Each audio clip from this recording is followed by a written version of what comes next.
The Buddha said to not commit any negativity, to enact wholesome virtues, to tame one's own mind. This is the teaching of the Buddha. The main point of that verse is to tame one's own mind. And in Buddhism, our mind has continued since beginningless time, right? We have taken rebirth since beginningless time. And thus, the Buddhist presentation of mind is a very rich presentation in which there is a continuity stretching from beginningless time until now and will keep going. Whereas in other philosophies or views, they might assert that there is only the consciousness of this life, which was not present before and which will not be present after, right? But that is not the case with Buddhism. Our mental continuum will keep going on.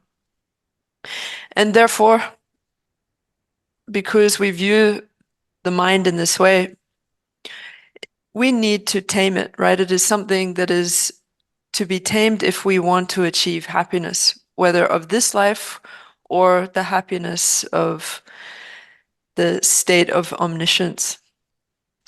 And therefore, in Buddhism, in order to achieve the final state of happiness, of omniscience, of Buddhahood, we need to tame our mind of the three poisons, right, of all afflictions, and achieve this supple, soft state of mind.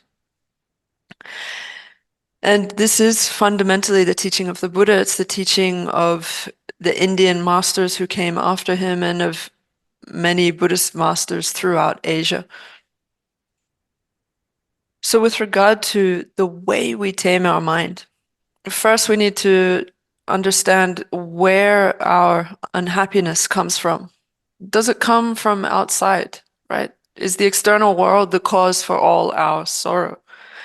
If you check, it becomes obvious that most of our unhappiness is rooted in our own perspectives and attitudes. It comes down to our own states of mind that produce our unhappiness. Okay, a little bit of it we could say is connected to external conditions. But most of it, most of our woes are rooted in our own state of mind. The method of taming our mind depends on our own mental states, right? We have to utilize those to tame our mind. If you look within the great treatises like Tsongkhapa's Lamrim Chenmo, right? His great treatise on the stages of the path and so forth, he presents methods for taming the mind, utilizing meditative practice. It is clear based on all Buddhist teachings that according to the Buddha and all other masters that we cannot tame our mind through some sort of physical activity, right? We cannot use our hand or our speech or running around to do so, right? It is an inner practice that relies on listening, concentration, and meditation. So first one listens to the teachings and one analyzes the meaning of what one has listened to, and then one contemplates that. And having contemplated that, one takes that object of contemplation and one meditates on it for an extended period of time. And in doing so, our sorrows start to disappear, right? The temporary ones that we have right now. And if we habituate ourselves further with that, future sorrows do not arise. And continuing our practice, eventually we reach the state of omniscience. So therefore, we are currently within the topic of the practice of the perfection of concentration. So according to the Lamrim instructions, having generated bodhicitta, one then engages in the bodhisattva deeds of the 6 perfections. So therefore, we need to engage in the practice of the perfection of concentration, which essentially boils down to the practice of calm abiding. And the practice of the perfection of wisdom is essentially a practice of special insight. Without both of those, it is difficult to say that one could achieve omniscience. Right? Even with bodhicitta, if your practice lacks calm abiding and special insight, it's it's not possible that you could achieve omniscience, right? Or the state of an arhat. So one needs to integrate calm abiding and special insight into one's practice, having achieved bodhicitta. So having generated bodhicitta, if you lack calm abiding and special insight, it's not possible to counteract the obscurations to omniscience, as they're called, which prevent you from becoming a Buddha. So even with bodhicitta, if you lack those two, calm abiding and special insight, you will remain within samsara, right, with your bodhicitta. And likewise, the opposite is true. If you have calm abiding and special insight, but you lack bodhicitta, there's no way you can become a Buddha because you would achieve liberation and then remain in a state of peace. And you would not have that factor of bodhicitta that stops you remaining in that state of peace and makes you work for the sake of sentient beings as a Buddha. So therefore, combining all of these within your practice is the intention of the Buddha. So we practice calm abiding, but the our practice of calm abiding is not one in which we are actually producing calm abiding. We're essentially training to produce it in future. It's like, for example, the practice of the six perfections, right? When one practices those, one does not have the six perfections, right? Only the Buddha has the six perfections. So essentially what we are doing are preliminaries for achieving calm abiding. And as mentioned before, calm abiding alone is not sufficient. One also needs to develop special insight. And this is true according to both Sutra and Tantra. One needs to conjoin both of those, right? And Tsongkhapa says that here in his great treatise on the stages of the path, which Geshe is looking at right now, that we must meditate both on calm abiding and special insight. Because if you just have a wisdom realizing selflessness or emptiness, right? Special insight, it will still waver from its object without calm abiding. So therefore, one needs to unify the two, right? From within calm abiding, one needs to analyze the object and therefore place the imprints for omniscience. We need to unify calm abiding and special insight in order to attain the victorious state of omniscience. However, to attain the state of an arhat, it does not seem like one needs to unify them to that extent that we must do so. For example, in the Mahaparinirvana Sutra, right, a Mahayana Sutra, it states that the Shravakas do not see the Tathagata lineage because their samadhi is stronger while their wisdom is weak. The Bodhisattvas see it, of course, but it is not so clear, since their wisdom is stronger while their samadhi is weak. So what does this tell us? Well, it tells us that Hira and solitary realizer arhats, for example, have stronger samadhi and weaker wisdom because they have not realized emptiness by way of contemplating extensive and limitless reasons, right? Whereas bodhisattvas have greater wisdom because they have contemplated and realized emptiness by way of thinking of countless reasons to get there, right? Thus. So if we need to unify calm abiding and special insight, is it the case that some practitioners do not do so, right?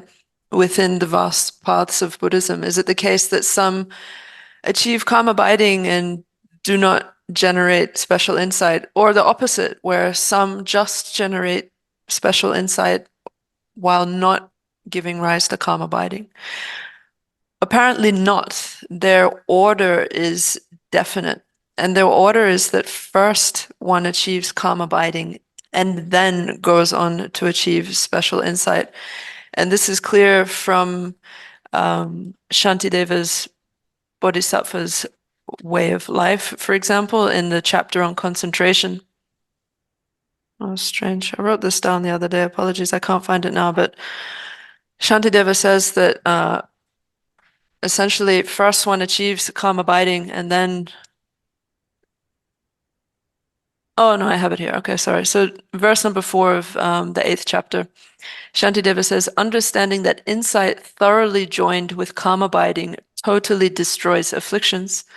First seek calm abiding, which is accomplished through delight in non-attachment to the world, right? So very clear there that Shantideva instructs us to first seek out calm abiding.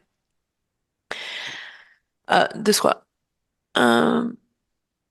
So then, having achieved calm abiding from within that state, one then analyzes emptiness, right? And unifying them in this way, one is able to destroy the grasping at true existence together with its imprints. Okay, well, our position is now that first we must achieve calm abiding before we achieve special insight.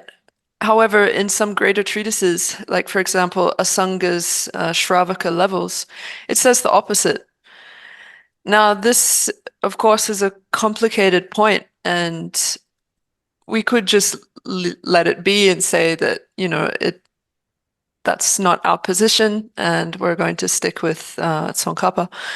But we shouldn't shy away from analyzing the greater treatises where they seemingly present contradictory points, right? Just because it's too difficult. We should at least look at them and listen to them to place some imprints. So in Asanga Shravaka levels, it explicitly or literally says that some beings first achieve special insight as a prerequisite to achieving calm abiding. So what do we do with this statement? Okay, so in the spirit of not shying away from this extremely complicated point, Tsongkhapa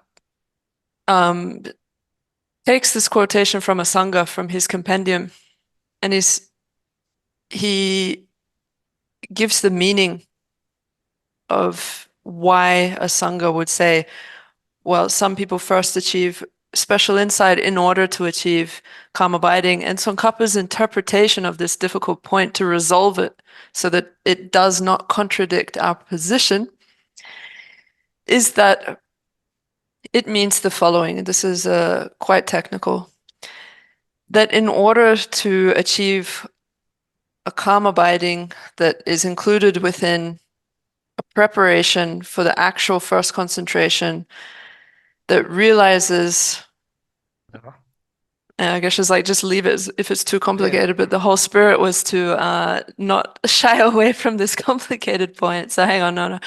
This going as you sure. All right. In order to achieve a calm abiding that is included within a preparation for the first actual concentration that realizes the Four Noble Truths, one first has to achieve a special insight that is included as a preparation for the actual first concentration that realizes the Four Noble Truths. So that's how Tsongkhapa resolves this complicated point of Asanga, to not be contradictory with our initial position. Thus.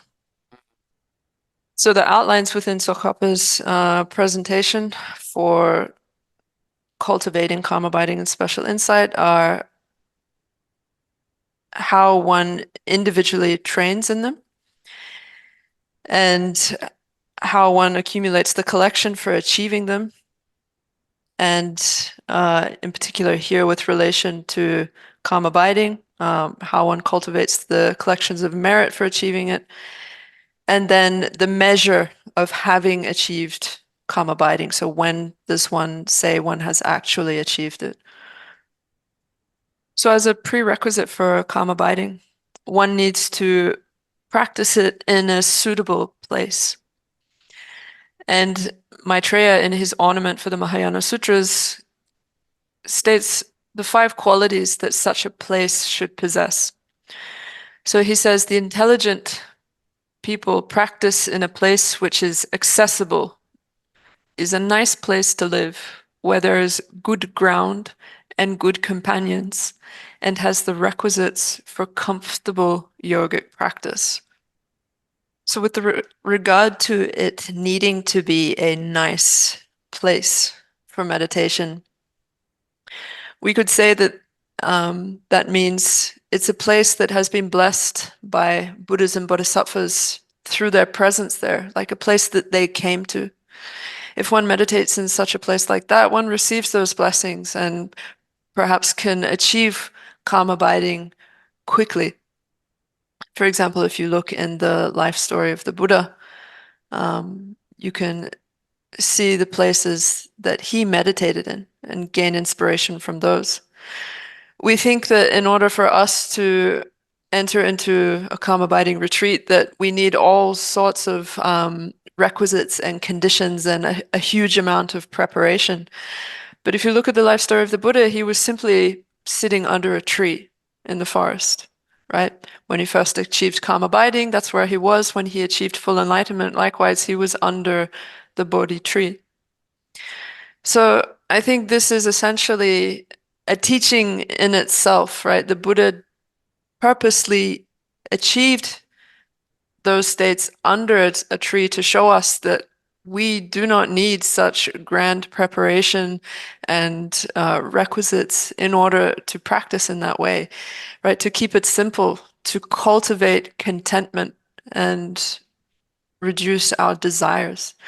And likewise, there are other famous places in India where great masters practice. There are caves near Bombay, near Mumbai, for example, extensive caves where people were meditating. And these can be very inspiring for us to likewise show that, again, we don't need extensive conditions and requisites to practice in this way. We can keep it very simple. When meditating on calm abiding or practicing it, there's a preparatory stage and an actual stage. So the preparatory phase of your practice is putting yourself in the correct posture, right? The 7-point Vairochana posture, which you already know, so we don't need to go over that again. And then comes the actual practice, which is cultivating a single-pointed meditative stabilization. And it is called single-pointed because it only has one focal object, not 2, not 3, but just one that you fixate on. As for that object you're fixating on, it can be the image of Buddha Shakyamuni, or for your purposes, your yidam, your personal yidam, or a particular bodhisattva, whichever you prefer. Some prefer to imagine a really lifelike image of Buddha Shakyamuni with gold body and so forth. However, it is said by experienced masters that if you have a predominance of bile, right, and this is getting into traditional medicine, if you have a strong predominance of bile, right, that humor is out of balance, then you shouldn't visualize something golden, right? For example, a golden Buddha Shakyamuni. And likewise, if you have a predominance of wind or lung, right, that humor is out of balance, then you shouldn't be visualizing something red. So, for example, a red colored deity, because that could exacerbate the problem, right? So that's something to keep in mind also for yourself when choosing something to focus on. But as I keep saying, don't worry too much about what you are going to choose as a focal object. The main point is that you remain on it. And so whether you choose an image of Buddha Shakyamuni, a bodhisattva, your yidam, etc., do not analyze it. If you analyze it, you will lose the focal object. Do not close your eyes because that will induce lethargy. And in this way, we're going to practice together, meditating on calm abiding again. A big problem that I see within our tradition is that we focus too much on listening to the teachings, and once we've accumulated that knowledge, we sort of put it in our pocket and then move on. We don't take it into our meditation, right? And this is a great fault. So, in order to reverse that, it is good, and I encourage you to actually meditate on the topics that you learn about as you come to understand them, right? Bring them into your practice. So, we're going to do a bit of meditation today. Most importantly is that you relax your mind. And very importantly, physically, is that you have a straight back, right? Have a straight posture. Do not analyze your focal object. I repeat, do not do that. If you analyze your focal object, you're actually changing your focal object. You're losing your original object. So do not do that. Do not think about it because this is not analytical meditation. This is placement meditation. So try to hook your mind inward and keep it focused inwardly. Do not let it wander out into the market, into the bazaar, and out into the world. Yes. Okay, so please start your meditation.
So when you meditate, it's good to place your hands one on top of the other at your navel with your thumbs touching, and therefore you've created like a sort of a circle, as Geshe was showing you, with your thumbs.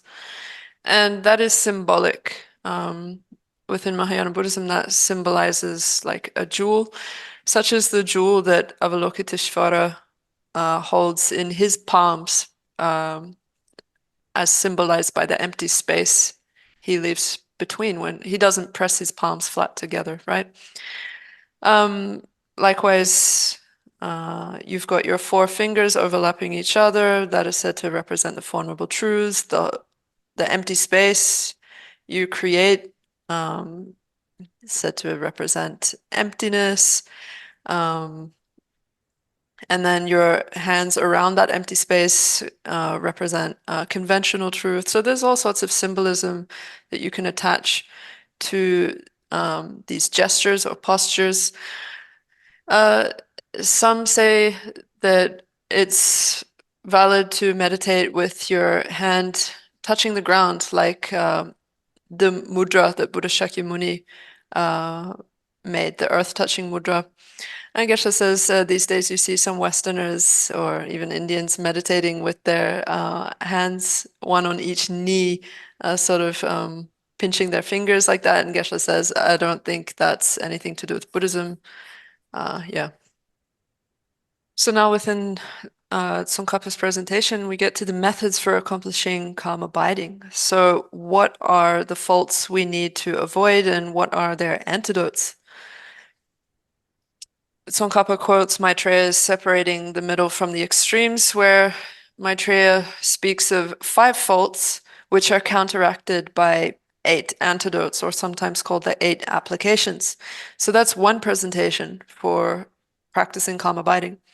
Another is a presentation of the six powers and four attentions. And then another separate to that is the presentation of the so-called nine mental abidings.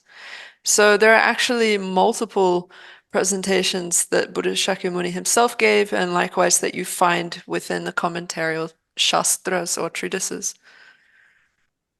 So no need to cite the sutra sources for all of these. We'll start discussing the first, which is the method of Maitreya from his separating the middle and the extremes, where he discusses five faults and their eight antidotes. So this is a fairly extensive presentation of how to accomplish calm abiding. So these five faults are essentially what stop our mind from abiding on the object and also afflict our mind when we are actually on the object. So the first is laziness, right? That's the first of the five faults. The second is forgetting the focal object.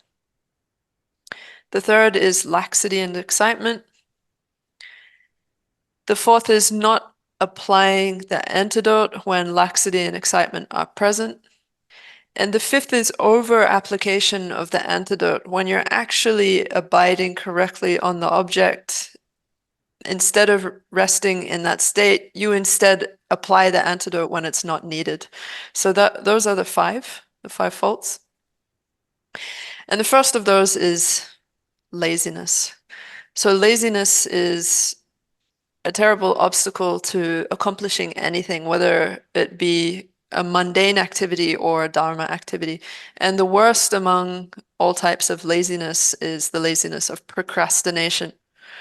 So you might think, oh, today I couldn't make time for meditating on calm abiding, I'll do it tomorrow, right? You keep putting it off, right? And in this way, you're never going to get anything done. And likewise, there's a laziness that also thinks, well, I'm too old for this, or I'm too young, I'll do it later. But particularly thinking, I've passed my time for practice, right? I'm too old for this. That is a wrong way of thinking. It doesn't matter what your age is, you should attempt to practice. So, what are the antidotes to this laziness? Well, out of the eight antidotes, the first four are for counteracting this laziness. So, understanding and seeing the qualities of meditative stabilization, one generates faith in that, right? So that is the first, faith. One likewise generates aspiration or a yearning for it. Then the third, effort, right? So putting in effort. And the fourth is pliancy. So there are actually three types of laziness. And one of the worst, or the worst, is actually self-deprecation, right? It's called the laziness of self-deprecation. So essentially looking down on yourself and thinking that you can't do it, right? I'll never be able to accomplish this. It's not in my capacity, right? Thinking in this way is going to be an obstacle towards you achieving anything in life, right? Not even just on talking about Dharma practice, right? Even mundane things. You need instead to cultivate a sense of confidence, right? Um, Give a pep talk to yourself in a sense and tell yourself that you can do it, right? You're capable and never put yourself down. So we mentioned the fourth of the eight antidotes, which is still an antidote to laziness, as pliancy. So what is pliancy? Pliancy is uh, a serviceability of body and mind, essentially meaning that you can put your body to work on anything you want, or you can put your mind to work on anything you want to do, and for as long as you want.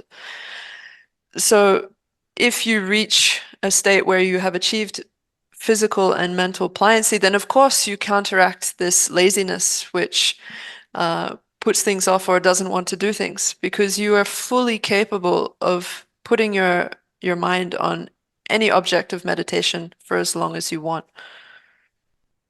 So these antidotes to laziness are actually to counteract laziness before one even begins one's practice of calm abiding. So the second fault is forgetting the instructions or forgetting the object of meditation.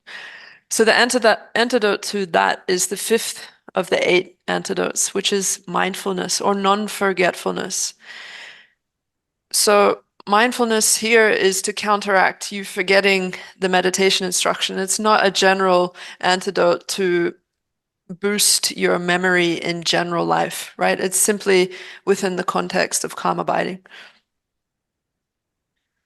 During your actual meditation on calm abiding, you will encounter lethargy and excitement. So those are number three of the five faults. And likewise, it says in Lama Chöpa, please bless me to eliminate my distractions from my object. So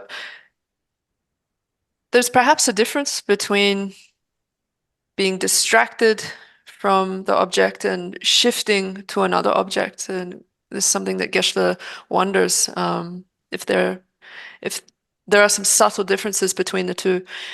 But anyway, when one is resting on one's object, it is excitement that comes and carries us away, right? Leads us to be distracted towards other things. And lethargy is what stops the object from being clear. So to counteract those, one requires the sixth of the eight applications or eight antidotes, which is vigilance or introspection.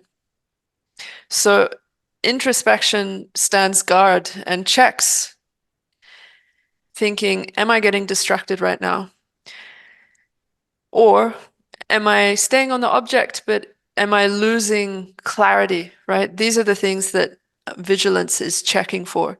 So that is cultivated as the antidote to the third fault, laxity and excitement. So what is laxity?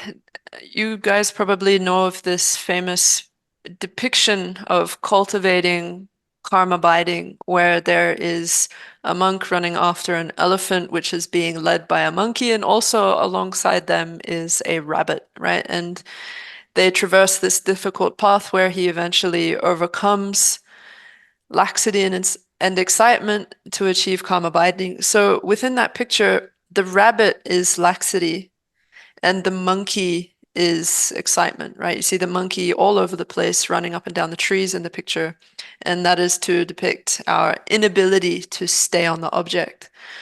So this rabbit is like this sleepy animal that's supposed to be in this depiction, meaning that when lethargy is present, you might be remaining on the object. So you have this factor of abiding, but your factor of clarity is not strong. It has diminished.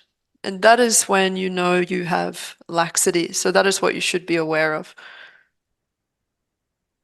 So the fourth fault is non-application, meaning not applying the antidote when you should be doing so, right? So you've entered into some sort of meditation, you're trying to focus on your object, and then laxity and excitement arise, but you're perhaps not identifying them or applying the antidote towards them, and therefore it's harming your practice. So the antidote to that is to apply the antidote, literally. That's number 7 of the 8 antidotes. So the fifth fault is over application of the antidote. So what this means is that when your mind is calmly remaining correctly on the object, you should not be checking for laxity or excitement, right? Because in doing so, you are applying an antidote when you do not need to do so. So instead of doing that, you should not apply the antidote and remain in equanimity. So that is the 8th of the 8 antidotes, which is non-application, right? Not applying the antidote. So therefore, it's important that we understand how to distinguish meditative stabilization that is remaining on the object from laxity, excitement, and distraction from the object, because those are the obstacles to remaining on the object. So essentially, I'm giving you an explanation based on how it's presented in, for example, Tsongkhapa's great treatise on the stages of the path. Ideally, I would be explaining from my own perfect experience, but because I'm not doing so and instead following Tsongkhapa's presentation, I guess it's possible that maybe there's room for misunderstanding. So when your mind is resting on the object and then suddenly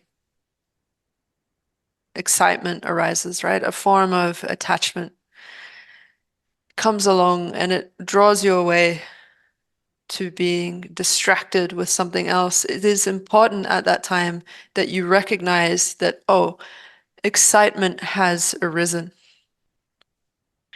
So us as beginners, when we try to meditate, right, with very little experience, different consciousnesses arise during that meditation, and we actually don't know how to distinguish them.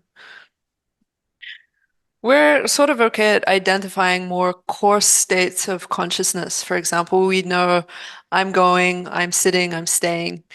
Or if there's a very strong affliction that arises, we recognize when we've been mentally disturbed, right? There's a strong feeling associated with that, and that helps us recognize what's happening in our mind.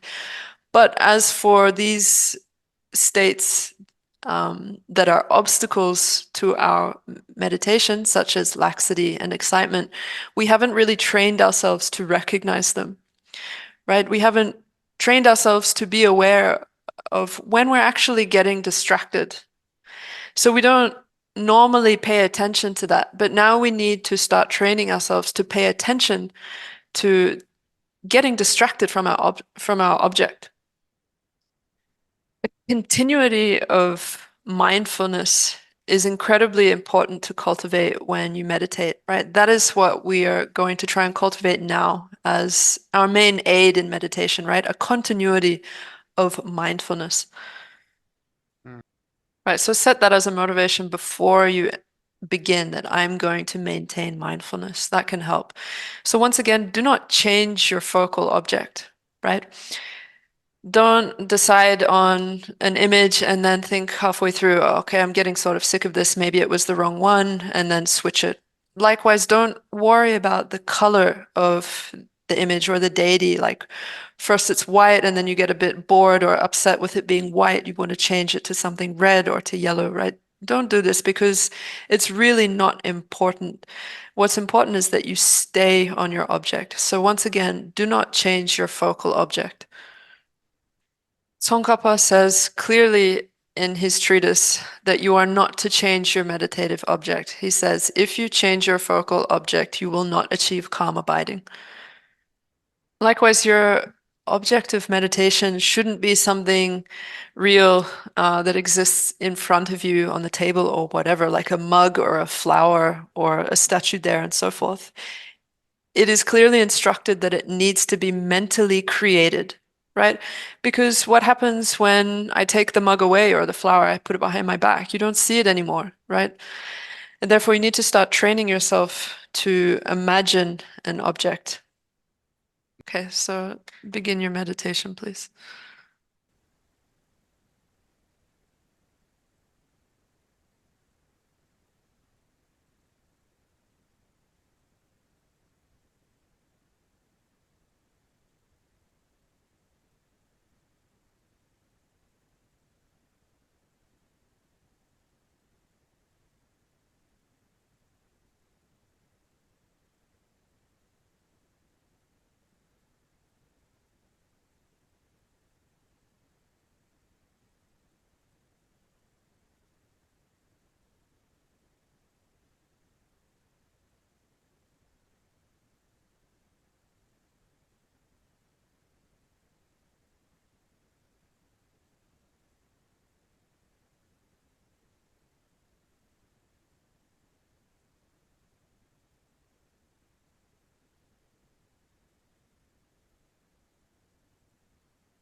So too long and it starts to become problematic. So in a few of the Lamrim instruction manuals, it says to do very short sessions throughout the day, maybe 15 or 16 spread out.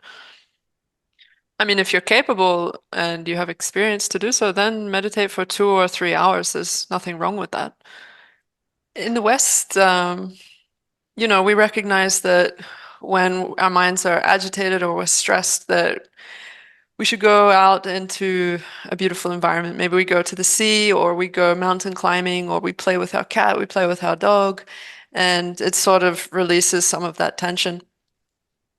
But we also realize that we need a bit more, right? And Westerners since the 1970s have been looking for meditation instructions to sort of relieve their stress and anxieties.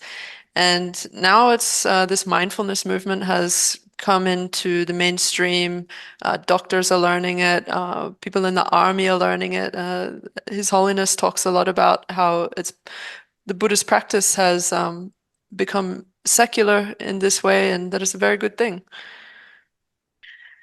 So their more secular version of meditation is something similar to the close placement of mindfulness, but it's not a Buddhist meditation, right? They're not trained to prevent or stop lethargy and excitement from arising, for example. They're sort of just trained to relaxedly focus on the image of a flower or whatever image they take and remain on that in order to relieve stress and tension. So it's solely for the purpose of, um, some sort of quick fix in this life. To what you know? Does anybody have any questions? Sophie, can you hear? Okay. Yeah, Yeah, it's okay. so I mentioned that I think Dishla gave us many practical and good tips on the placement meditation, and especially he emphasized and reminded us not to analyze your object. And I Okay. realized I chose a very easy object for myself already, but I still feel like when I'm doing, I'm still analyzing. Like I still tell myself, okay, there's this line, and then there's this bone. So is it like the object is still too complicated? Like, so that means my capability is only half of my object that I've chosen. So the half is my object. Okay, I think I sort of see what you're getting at. Like, yeah, should we choose an easier object that doesn't lend to analysis where we're analyzing the outlines or the bone structure or whatever, right? Should we simplify it so that we don't end up analyzing it? Is that basically what you're asking? Yeah, correct. So which means Oh, my okay. capability ends up to be only half of a syllable, right? Not sure if you're actually getting the answer to your question with this, but we can try again another time. But yeah, it's exactly right what you're saying, that fundamentally this is placement meditation, and so you should not be analyzing your object, right? Once you get to a higher state of practice, like if you're a bodhisattva or a Buddha, of course, it doesn't matter what object you choose because you have more control, right? But as beginners, we shouldn't choose a difficult object such as emptiness or something too subtle, for example, because that's not going to work for us. And then I tried to re-explain the question to Geshe by saying, if the object has too many features, then we start analyzing those features. And Geshe said, yes, for example, if you visualize Buddha Shakyamuni as too big, it becomes a problem. So you should visualize him the size of your thumb, and also where you visualize him, whether it's at your eyebrow level or your navel, makes a big difference. Um, and also in other treatises, for example, like Pabonka's Liberation in the Palm of Your Hand, it talks about some people choosing a Buddha Shakyamuni image as their focal object, and some people take their mind, right? The mind as the focal object. Less. Due to the nature of this topic, Geshe would like to extend it a little bit, so we would extend it to 3 sessions on calm abiding, and then the topic of special insight, we can sort of blend together with the commentary on the Heart Sutra, right? Because the topic of calm abiding is a very important topic.